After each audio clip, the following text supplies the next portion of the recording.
Hey guys, it's Aman and Christina from Our Rich Journey. Today we are sharing with you a real estate investing hack. We are going to show you how to buy property in an up and coming neighborhood and make a huge profit. This is something that we did on our journey towards financial independence, and we're going to show you the tactics that we used in this video. So if you're new to our channel, we reached financial independence and we retired early at 39 years old. Now, part of reaching financial independence had to do with our stock portfolio investments, but another part of it had to do with our investments in real estate. And what we did when we were investing in real estate is we identified up and coming neighborhoods and we invested in those neighborhoods. And when we started, we only had one income at the time, and we were able to put $20,000 down on a fixer-upper when we invested in this first property in this up and coming neighborhood. We turned that into 3 different properties that we invested in, and when we sold it less than 5 years later, all of those 3 properties totaled more than $400,000 in profits for us. So in this video, we are going to focus on the tips that we use to identify the up and coming neighborhoods that we invested in. So let's get into the tips. So the first thing that you can do when you're trying to identify an up and coming city or even a neighborhood is to look at the city's master plan. Now, I am a city planner. That's what I used to do before I retired. And using the city plan is a gold mine when it comes to real estate investing. And when we say gold mine, we mean you can find a lot of useful information in city plans.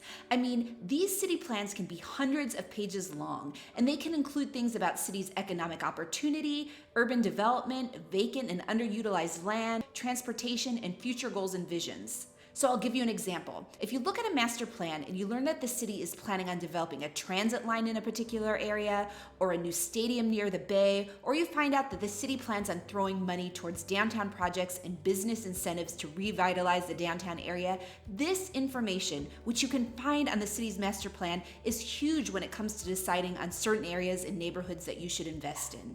Now, the master plan is a public document, so you have access to it. You can either go to the city's planning department and they can let you view it there, or a lot of times cities have their master plan online. So like I said, the community plan is a gold mine, and especially when you start to niche down into a community, because every master plan also has specific plans for each community. So when we identified the neighborhoods that we wanted to focus our investments on, we knew exactly what was going to take place as far as future growth and development, and thereby we could make smart decisions when it came to investing in real estate.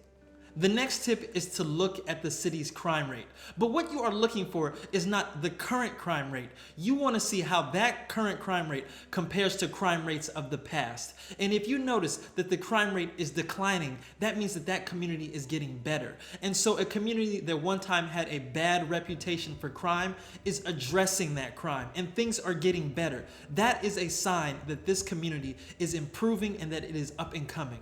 And the next thing to look at are city incentives. Is the city incentivizing new construction, new businesses to come to the city, new renovations? Is the city doing these things? Because this identifies that the city is looking for economic growth in the city, which could identify that it is an up and coming city.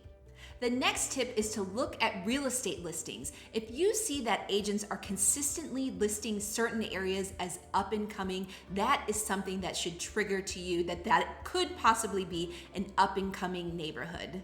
Now, you can't believe every agent that says this is an up-and-coming community, but along with your other research, if you're starting to notice a trend, if you're noticing that certain neighborhoods are becoming more trendy, becoming more up-and-coming, and this is a phrase that is starting to be tossed around, if it's not too late, it's a good opportunity to get into those type of communities. Now, we mentioned city incentives, and this tip closely aligns with that, and that has to do with businesses coming in. So you want to look and see what types of businesses are coming into the city, and that's regardless of whether the city is offering incentives. So if you start to see Whole Foods popping up, or other organic grocery stores, or Panera Bread, those types of trendy stores that people like to go to, that can indicate that that city or that particular neighborhood is up and coming. So these types of stores can create an anchor in a community where other businesses will build off of that one business. Now, on the other hand, if you see businesses leaving the community, that is a sign that a community is in decline and not up and coming. Our next tip is to look for vacancy rates. Now, vacancy rates is a term used to define how much available rental space is left in the city. So if your city is 99% rented, you only have 1% vacancy. Now, you may be looking at a city or a neighborhood that has a higher vacancy rate. And if that's the case, what you want to focus on are the trends. Are you seeing that the vacancy rate is becoming lower and lower? Focus on that to identify if the city is potentially becoming an up-and-coming city. And the next tip is to look at location. Is your city located next to a very affluent city? And something that you should be looking at when you're considering an adjacent city to another major city is the transportation connections. If you're looking at an adjacent city that is way out in the suburbs, it's still adjacent, but the public transportation system is not as good. That is not going to be a very good up-and-coming city. The next thing is to look for cities that are going to eventually get a sports team, a major airport, or their university is expanding. These are all signs that the city is in a growth mode. If a sports team is going to your city and they're a major sports team, they have already done the research to see that there is a population there that will support the sports team. The same with the airport and the same with the universities. And next, you want to focus on cities with major employers or cities that are attracting major employers. Because when you have major employers in a city, that means they are creating a lot of jobs for people in the city. Many people are coming in for these particular jobs. And with the jobs come money. And with money comes an increased housing market.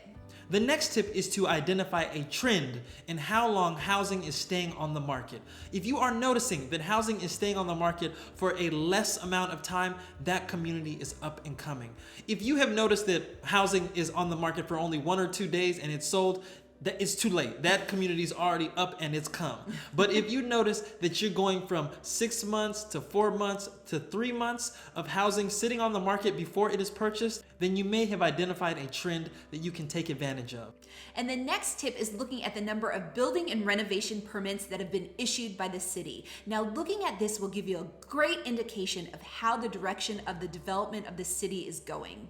Now, if you start to see an increase in permits for the city as it relates to construction, this is a very great sign. And you can look at this information online. Again, it's public information. So many times you can find a city's permit information online. And on the screen are some examples of permit information that cities provide. So just by doing some basic research online, many times you can find the number of permits issued each year by a city. And not only that, but you can also filter the information to find different types of permits issued by a city. So you can look at residential and non-residential permits, and you can also look at demolition, building alteration, repair, and new building permits. And you can also search permit information based on certain dates, so you can analyze certain development trends in the city. And finally, and this is something that we love, many times you can filter permit information by neighborhoods or street addresses, so you can really niche down and locate the specific neighborhoods and streets to focus on. Now, this is a huge hack that we cannot overemphasize enough, because when we were considering a neighborhood to invest in,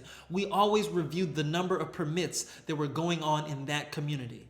And not just the number of permits, but also the specific types of permits. What type of work was being done in these specific neighborhoods that we were looking at? It identified to us whether these neighborhoods were going to get better and grow and become more affluent. And so those were the neighborhoods that we were focused on. So those are our tips for investing in an up-and-coming neighborhood. And you can use these tips for more than just an investment property. You can use these to identify your primary residence. Christina and I did a hybrid where we lived in a home, flipped it, and then used that equity to invest in another property. That was our strategy. But these tips helped us tremendously on our journey towards financial independence. So try them and let us know what you think. And as usual, if you like this video, please give us a thumbs up, subscribe to our channel, and join the journey.